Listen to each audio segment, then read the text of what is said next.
Good afternoon, ladies and gentlemen. It's a beautiful 29th of May, 2021. Coming up on the Crusty Canuck podcast, episode 129. Stride to Divide, part 2. And some shocking news out of Kamloops BC. All that and more coming up on the podcast. Stick around. Hit it, sweetheart. Because I am hard, you will not like me.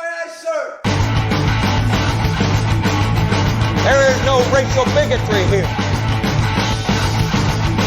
Here you are all equally worthy.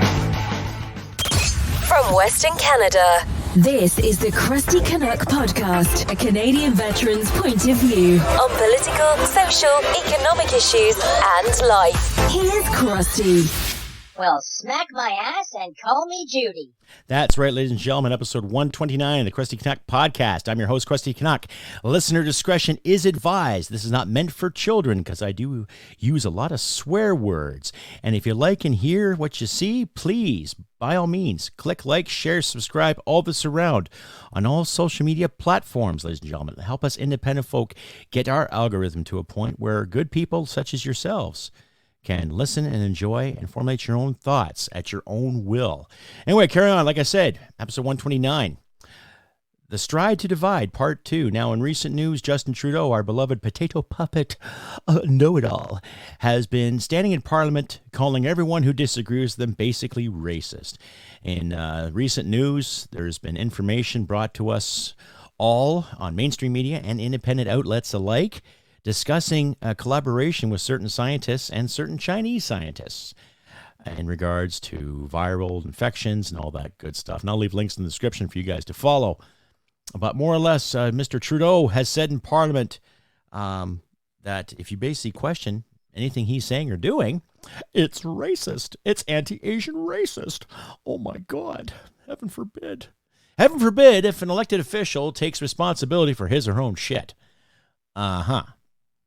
Heaven forbid if an elected official actually stands his or her ground in defense of their decisions or in defense of their actions, right? No, it can't have that, no. No, we've got to deflect constantly. And based on the examples we have seen, that, especially this past year and a half, in lieu of the beer bug and in pandemic, how many of these clowns have actually taken responsibility for anything they have said or anything they've done, right? Nothing. Not a fucking thing. Okay? And I'll leave footage in the description links for you guys to follow too. Especially when the opposition question the integrity and the knowledge of the Prime Minister's office, knowing fully well who is playing in our laboratories. Okay?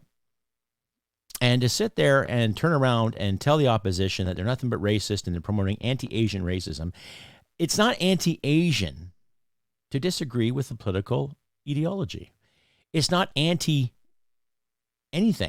anyone, for disagreeing with an ideology. You're disagreeing with an ideology. You're disagreeing with an influence that Red China has had on our country, especially in regards to the Liberal Party and how many times they tickle and kiss each other in the name of progress. Now, we can obviously sit there and assess this situation as, well, Red China will pay us this and pay us that while we sell our country down the river. That's a little too broad, but it's kind of factual, too.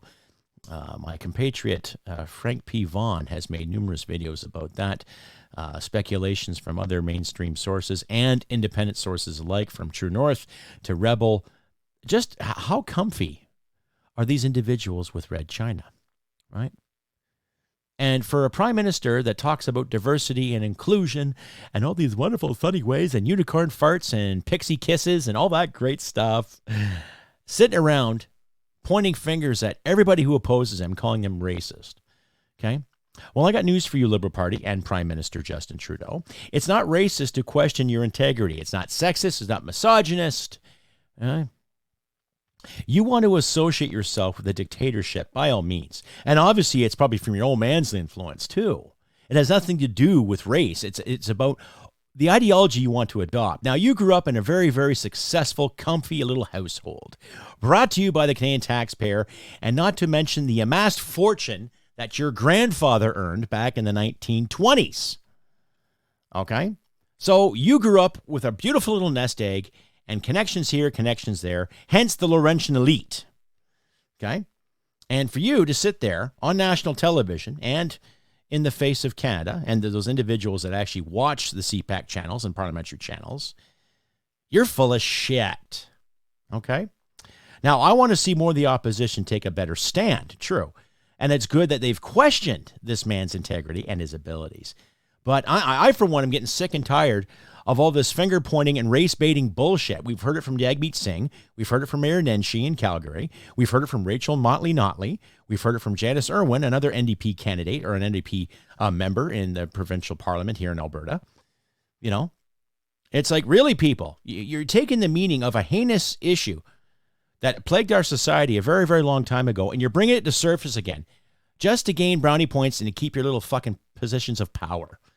Pitiful. Pitiful. Okay? No wonder people are getting disenfranchised with politicians alike. No wonder people are getting fed up with politics. Okay? It's a wonder that I'm not fed up with politics yet. But still, you're elected to do a job and you're not doing your fucking job.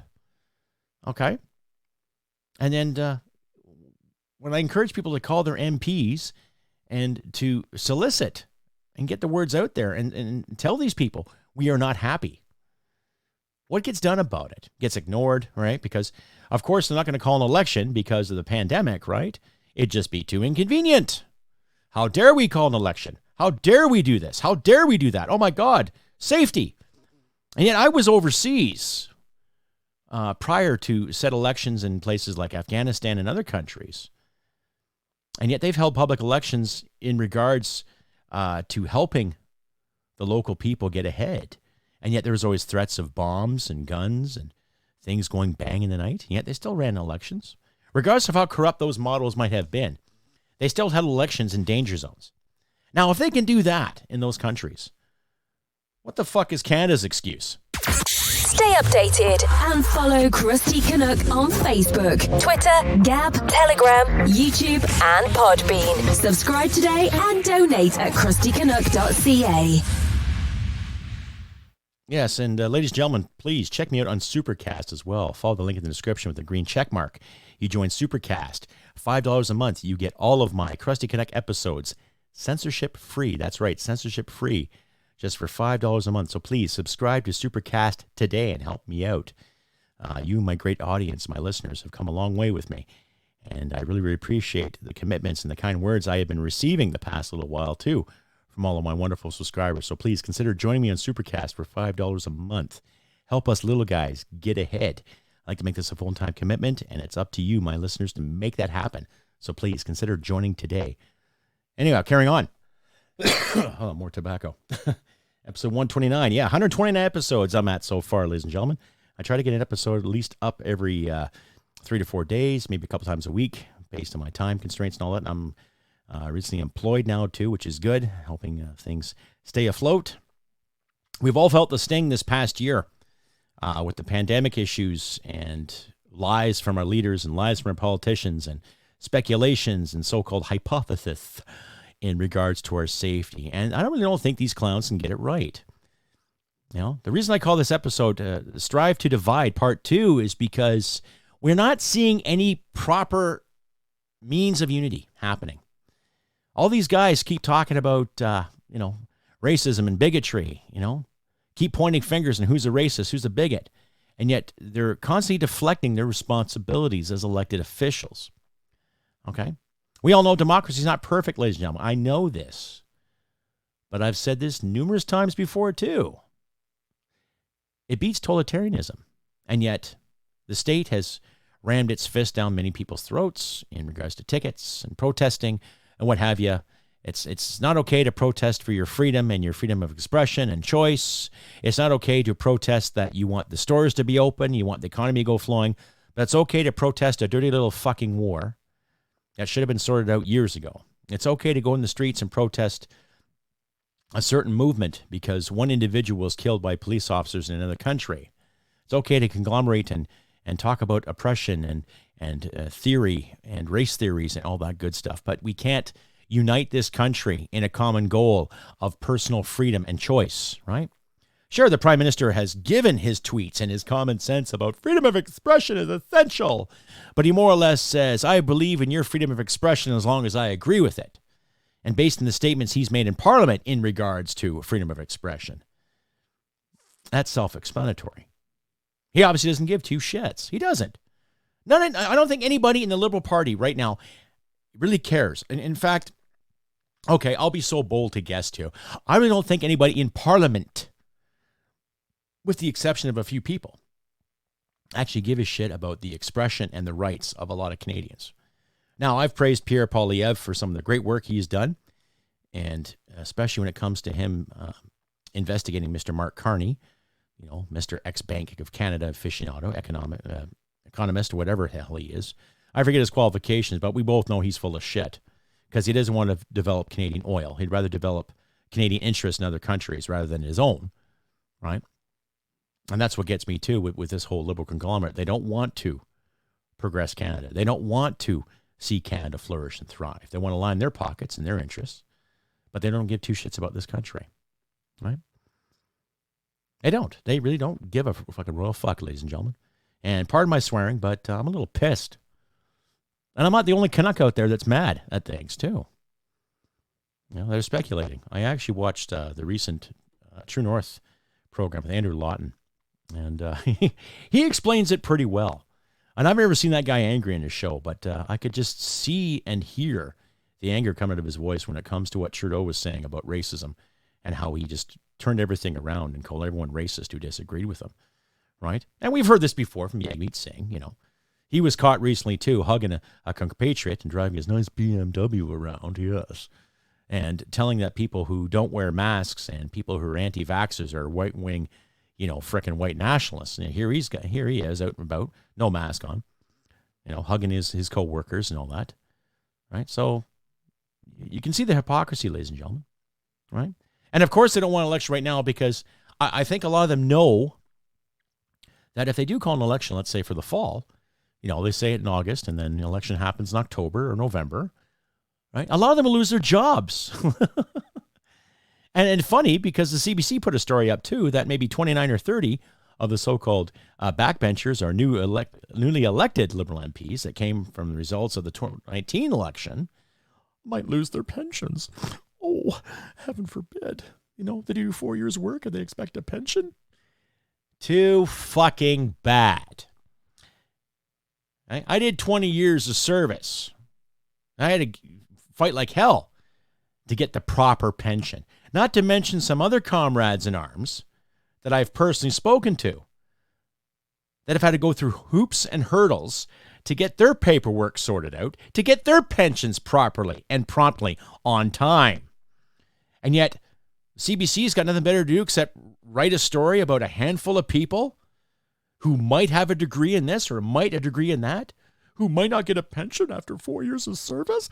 Oh my goodness. Poor guys. I guess all those Zoom meetings are just not paying off, right?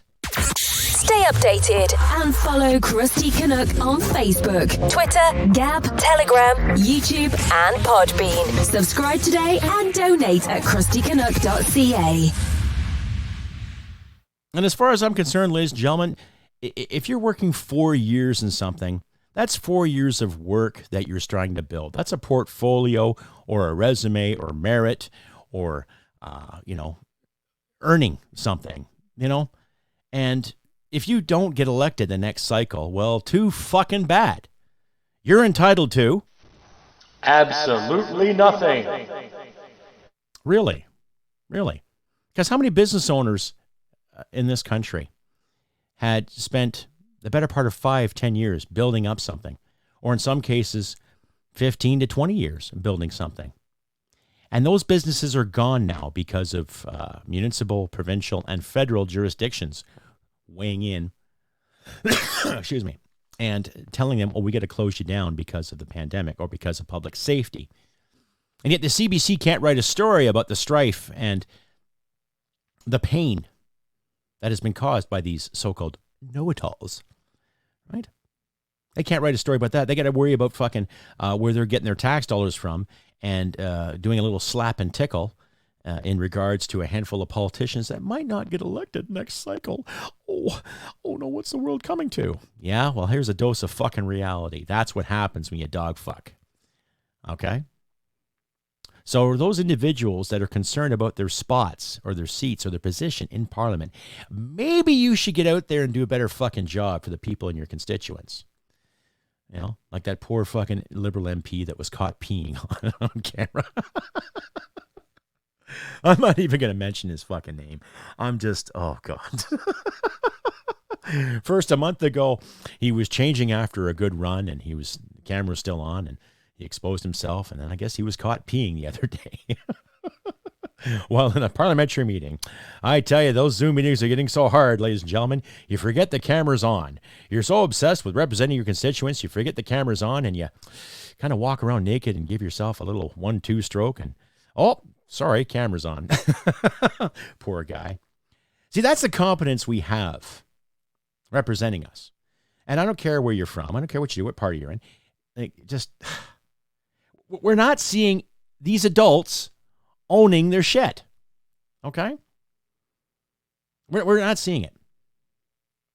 We're not seeing our leaders take a stand and to lead. They'd rather just point a finger and call you a racist if you don't agree with them. Right? Because they'd rather stay in bed with the enemy than actually, clean up the house with the rest of us. But, so be it. Karma is an unforgiving bitch, and I think she will reign pretty soon, ladies and gentlemen. Stay updated and follow Crusty Canuck on Facebook, Twitter, Gab, Telegram, YouTube, and Podbean. Subscribe today and donate at crustycanuck.ca. Well, smack my ass and call me Judy. Yes, that's right, ladies and gentlemen. Back with the Crusty Canuck podcast, episode 129. Anyway, I'm going to let this fiasco of racism go. I'm just tired of it. Right? Morgan Freeman even said on 60 Minutes there a few years back, let's not talk about it. Really. I don't believe that there's any anti-Asian racism in this country. I don't believe that. There might have been people who have asked the tough questions and they want the answers. And of course, the powers that be will not give the proper answers. They don't, because they're covering their butts. Okay? There's been proof that the Chinese military had interest in working with Canadian troops, whether they be pilots or infantry. There were stories that were broken by Rebel Media and CBC and TNC about that too. So, who's in bed with who here? I'll let you, my listeners and viewers, like to decide too. And I don't know what to say anymore, other than we know it's bullshit, and I don't trust these guys anymore. I don't. And I'm anti-communist. I'm anti-bullshit. I'm anti-fascist. I'm anti-totalitarian. Okay? I want people to be free. I want people to thrive. I want the stores to open again. I want people to go out about and do their thing. And if that means you have to wear a mask, okay, wear a mask. I have to wear a mask on my job. Drives me fucking nuts. And my coworkers are in the same boat with us. Even my boss, she can't even stand it half the fucking time. I think most of the time. It just gets ridiculous. But, all right, we don't want to be harassed by the powers that be. I don't want to be handed a ticket. I have the means to fight it, sure. I'll definitely take advantage of the rebels' fight the fines. But I don't need the crap. But we're also getting sick of this other bullshit. This name-calling, finger-pointing, and blaming. But here's something they don't want to talk about, though, too. Yesterday, I was in shock when I saw this on CBC and CTV, where they found a mass grave of 215 children in Kamloops BC at an old residential school. Now, I didn't read the whole story, but I'm just going to go off the cuff on this, and just bear with me, folks. We know the residential schooling system was a fucking terrible, terrible part of our history. We also know that governments at that time thought they're doing the right thing, and the Catholic Church, of course, had its influence in the right thing and all this stuff. And I am embarrassed as a Canadian that we have that part of our history. Now, I have nothing to do with it. My parents had nothing to do with it. As far as I knew, my grandparents had nothing to do with it either. But the government at that time did. Okay? So from the 1870s up until at least the 1970s, and as far as I know, the last residential school closed in 1996. This one in particular in Kamloops closed in 1978. Okay? Now, there's still a lot of speculation out there, but when I listen to those First Nation members talk about what they saw and what they encountered as victims of that system, I could see the hurt in their face. Nobody has to go through that. I don't care how you feel about the church. I don't care how you feel about the government at the time. I don't care. That's a part of our history that we should be very, very ashamed of. If our American friends have to be constantly reminded about slavery, okay, fine. Let us be reminded about that too. Okay? I'm thankful I grew up in a house where my parents taught me the difference, compared to what their generation was brought up into. My parents taught me the finer points of not being a racist and not being a bigot, to judge people based on their character. And I've met some wonderful people over the years, especially with this podcast. And I've had some great conversations with natives offline and online in regards to rights and land claims and just common fucking respect. But I'm not going to sit here and use the fancy buzzwords and all this other bullshit. What I'm going to say is this. 215 children murdered by a system that thought they were doing something right. Okay? And I like to see the leadership of the Catholic Church and surviving members of leadership at that time be accountable for that. Okay? That's simple. If our Prime Minister's on this kick to apologize to Italian Canadians for internment, and Mulroney apologized to Japanese Canadians of internment, not to mention the other people that were interned during both of those dirty fucking wars, where's the Catholic Church stepping up and saying, uh-oh, we fucked up? And I know there's living members of Parliament from that time that knew what was going on too. And also there's members of Parliament that have served since 1990, that have seen the memo, seen the papers on this shit. Okay? Why aren't they stepping up and saying something? Why aren't they bringing this more to light? Okay? 215 children. Really? And for what? Right? For assimilation, integration. People that are taken from their homes. I'm not going to put a group. They're people. They're just people just like you and me. We don't need to justify that. Okay? We don't need to verify that. People taken from their homes and forced into a school, forced into something because the government thought it was the right thing. Really? Oh. What a fucking abomination. To my First Nation listeners out there, I'm not going to apologize on behalf of my government or apologize in this. I know you went through hell. But I'm here to listen. And if any First Nation members out there want to talk to me, please send me an email. Let me know. Help me understand. Please give me the information. Tell me how it was. Please, let's bring this shit to light. And those people that are alive today that were responsible for that, or who oversaw that, or who supervised that. Doesn't matter if it was in the 70s or up until that last place was closed in 1996. Let's bring this to light.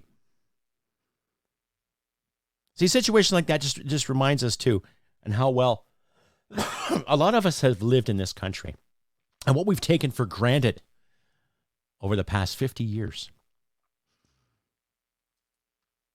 And that it saddens me, ladies and gentlemen. It saddens me. 215 dead people on school grounds. Like that, you hear about that shit from World War II. You hear that crap. Oh, God. I don't know what to say. I really don't know what to say. Is that my sincerest condolences to the families and friends of those children. And my sincerest sympathies. And to just see the hurt of those people that were being interviewed. And I don't mean those people as a category. I mean those as when you're looking at it.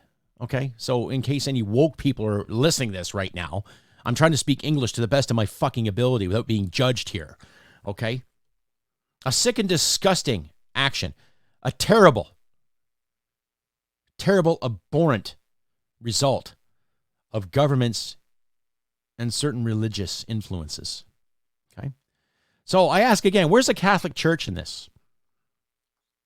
And those people that were alive still in the 70s that knew about this shit going on, where are they? Right? Even the people that supervised the closure in 1996, where the fuck are they? So I'll keep you updated, ladies and gentlemen. I'll try to find some more information on this, but that hurts my soul. Okay? In this country, we offer opportunity to everybody. At least that's what I was taught to believe. That's what I personally believe. That regardless of where you're from, what you do, how you do it, here's the land of opportunity for you to thrive, to go to school, to get an education, to better yourself. Regardless of color or creed. Doesn't matter if you're First Nations. Doesn't matter if you're a European Canadian. Doesn't matter if you're a Black Canadian or East Indian Canadian or Pakistani Canadian or Asian Canadian. That's what I was taught to believe. And that's how I treated people. And yet you find this out, wow. Talk about shooting down your plane. Shit. Like I say again, ladies and gentlemen, if there's anybody out there who's listening to this show that happen to be First Nations and they've experienced that pain and that turmoil and that chaos, my condolences, my sincerest sympathies. And if you want to talk to me and give me insight and give me information, please do. CrustyBCanuck67@gmail.com.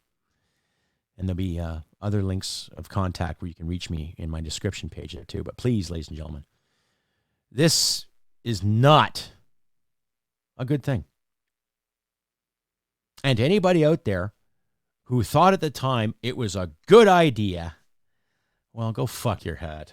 Stay updated and follow Crusty Canuck on Facebook, Twitter, Gab, Telegram, YouTube, and Podbean. Subscribe today and donate at crustycanuck.ca.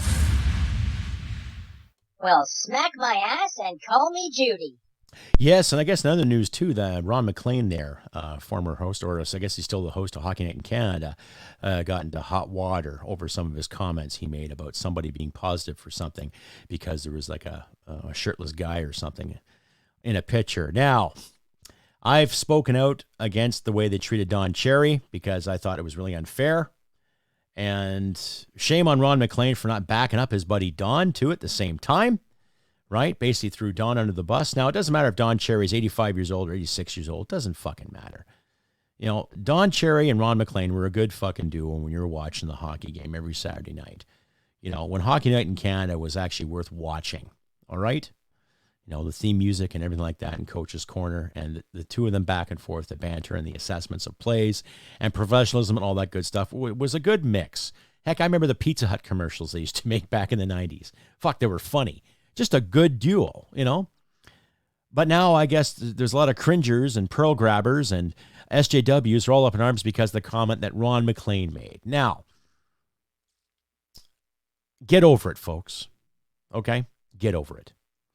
Okay? When Don Cherry said those people or you people, he did not specify any certain race or any certain group. Okay? He just spoke his fucking mind.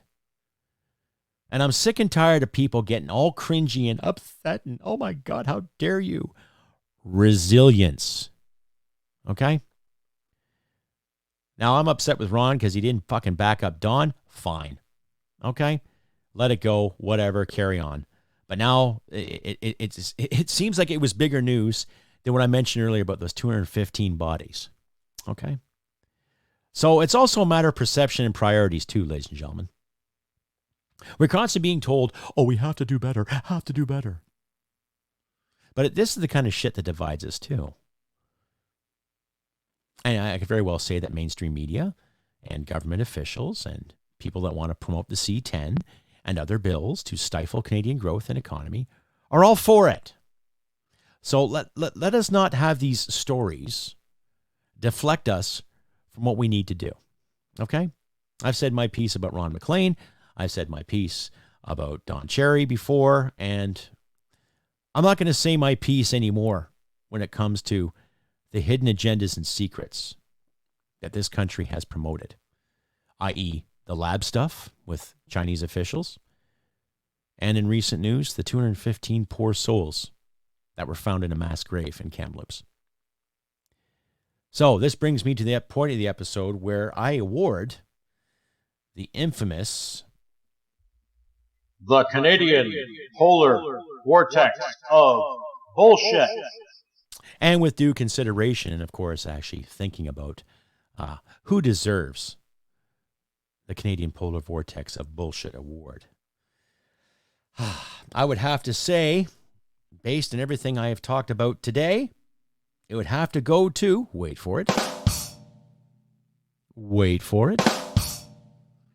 and one more time, would have to go to the CBC. Why, you ask? Well, because they enjoy Canadian tax dollars, and they'll put up whatever shit they can just to look relevant, even though they are not doing what they're paid to do.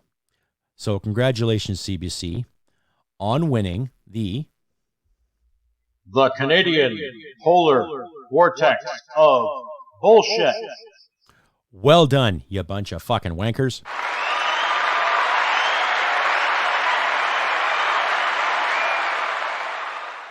Anyway, carrying on. That has been the Polar Vortex of Bullshit.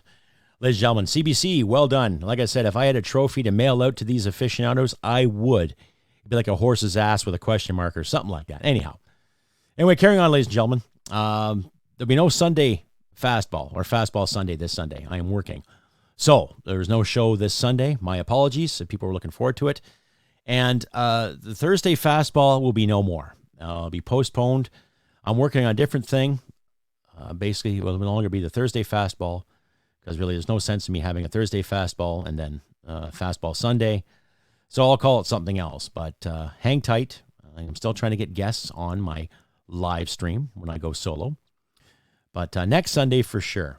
Fastball Sunday will be on. It'll be myself, Daddy Mezei, Chris Semchuk, Fred Stockman, and other guests too. And we're working on a pretty good show apparently for next Sunday. So not this one, but next week. So please stay tuned and updated on my community page on YouTube and Facebook alike for that as well.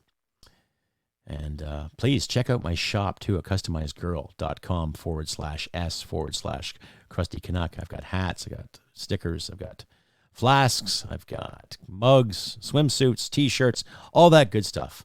Summertime's coming, so ladies, bring out your inner Baywatch and grab yourself a Crusty Canuck swimsuit today. They come in black, red, and white. So please consider that too. And I'm still working on getting other platforms up and ready as well, ladies and gentlemen, just in case the people at YouTube don't like my work anymore and they want to censor my stuff, all that good stuff. You know how it goes. But please pay attention to my community page on YouTube and Facebook for updates on that as well. Anyway, again, carrying on. The Stride to Divide Part 2. We see it every day. We see it every effing day when it comes to policies, when it comes to economics. And I think we've seen it more and more this year, especially. $25 million is going to go to help Palestine. And this is from our federal government. Now, I can think of a better way to use $25 million, considering that we're in so much debt. And we're using the Canadian taxpayer credit card to get things done. But of course, Prime Minister Trudeau, being the so-called global citizen, as he explains to everyone all the time how he feels, right?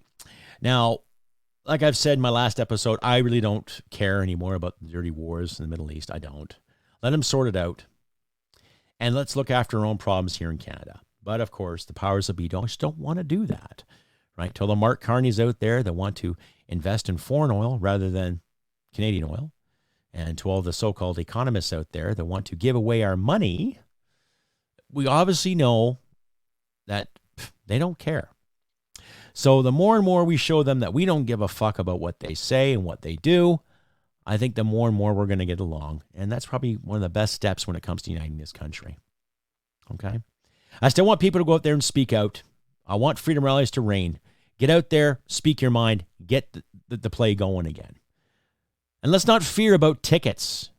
Let's not fear about social distancing. Let's start worrying about our democracy and where it's going. Okay? Because it is going down the tubes. It is.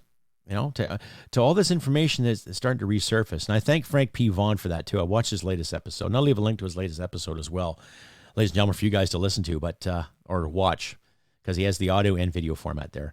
But please, with a fine-tooth comb, be open, because he's nailed some great facts on the head with his reporting. And I highly recommend Frank P. Vaughan to any of my listeners out there, too. He's a great guy. I've had a good talk with him before, and he was on the Thursday Fastball before, so he's just one hell of an individual. So please check his latest episode out. I'll leave a link in the description for you to follow, too. And Adam Danny Mezei is making great work as well, too. Fred Stockman is creating new content, and I'll leave links to all their work as well. But, yeah, listen to Frank's show. Just wow.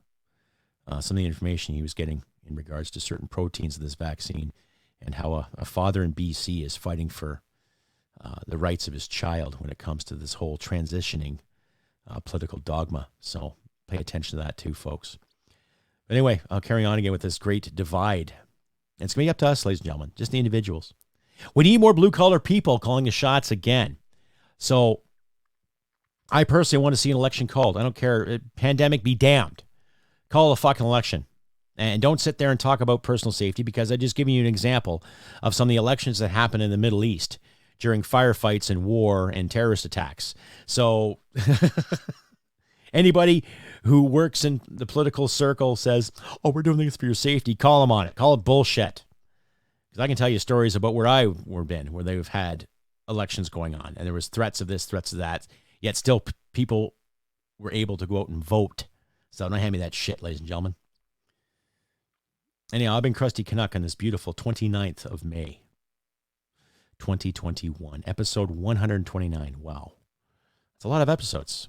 I guess I should break them up into seasons too, but I've been at this since 2018, ladies and gentlemen, and I really enjoy doing this. But I'm not going to sit and beg for coin, but I like to make this a full-time commitment. And if you do want to donate, please consider donating. I'm up to about 7,000 and change on my YouTube channel. If I could get half of my subscribers to donate, let's say $2 a month or more, I would be on my way to making something really fantastic. So please keep that in mind too. Or just become a member of the page, or a member of my Patreon on my Podbean account. Links will be in the description for you too to follow. Or my Supercast page too. $5 a month gets you all of my podcasts, censorship free. I'm having some technical issues with them at the moment. A bit of email tag. See what the issue is, but please join the page, become a member of the Crusty Canuck podcast fan page on Supercast. Links in the description as per. And like I say again, please check out my store. I'll leave links there too. Like I got hats, t-shirts, swimsuits, shorts, all that good stuff. Crusty Canuck paraphernalia. In the next few weeks, you'll be seeing me holding a couple of mugs and all that stuff too. I might raffle them off. I don't know. We'll see. We're just working on a different plan. But in the next little while too, I'm going to be doing a video. Be more videos, so I'll be recording these podcasts via camera too, so you get to see my lovely radio mug while I'm recording these shows for you too. So pay attention to my community page on YouTube and Facebook for updates on that as well. But like I say, ladies and gentlemen, do what we can to help each other out. In regards to the turmoil that's being presented to us, we can overcome this. We can find the light in this manufactured darkness. And if not, we got to fight for the light. We got to fight for the sanity and fight for our humanity again. But we can do it at one country at a time. Let's look after Canada. Let's look after our friends and our neighbors. Let's look after our country. Okay, there's nothing wrong with being humane and helping the less fortunate out. But let's help the less fortunate out here in our backyards. Okay? Let's take a stand on doing that before we can give our wealth to the world. Okay? We will find light in this manufactured darkness. We will. Anyhow, I've been Crusty Canuck on this 29th of May, 2021. Do what you can to help your friends and neighbors out. You know, do what you can to help mom and pa out, loved ones, your wife, your husbands, girlfriends, boyfriends, whatever relationship you're in. And remember, humanity and merit wins the day. Take care, and I'll see you next time, ladies and gentlemen. Bye for now. Hit it, sweetheart. Because I am hard, you will not like me. Aye, sir. There is no racial bigotry here. Here you are all equally working. This has been another episode of the Crusty Canuck podcast. Stay sane and thank you for listening. From Western Canada, this is the Crusty Canuck podcast.